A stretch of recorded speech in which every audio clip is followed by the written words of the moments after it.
मंदिरांमध्ये नवरात्रोत्सवाची जोरदार तयारी सुरू आहे। नाशिकचा ग्रामदैवत असणाऱ्या कालिका मातेच्या मंदिरात देवीच्या उत्सवाची लगबग सुरू झाली आहे। मंदिराला आकर्षक विद्युत रोषणाई करण्यात आली असून मंदिराचा गाभारा फुलांनी पताकांनी सजवण्यात आलाय।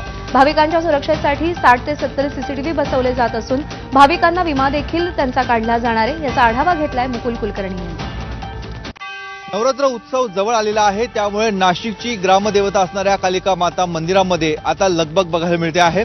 मंदिराला आकर्षक अशी विद्युत रोषणाई करण्यात आलेली आहे। त्याचबरोबर मंदिर परिसरामध्ये देखील साफसफाई स्वच्छता केली जात आहे।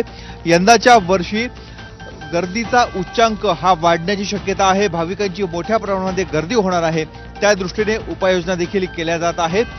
सर्वात महत्त्वाचं म्हणजे जे भाविक येणार आहेत त्यांच्या सुरक्षिततेसाठी देखील उपाययोजना केल्या जात आहेत। सीसीटीव्ही यंत्रणा बसवली जात आहे। त्याचबरोबर मंदिराचे आणि पोलीस असे सुरक्षा रक्षक देखील इथे तैनात करण्यात आलेले आहेत।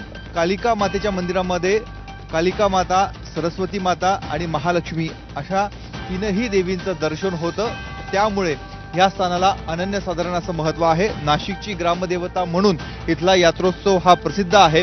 म्हणून आपण बघतोय की इथे आता प्रसादाची, इतर पूजा साहित्याची दुकानं देखील थाटली जाणार आहेत आणि भाविकांची गैरसोय होऊ नये यासाठी देखील देवस्थान ट्रस्ट कार्यरत आहे। कॅमेरामॅन मयूर बारगेजेसह मुकुल कुलकर्णी, एबीपी माझा, नाशिक।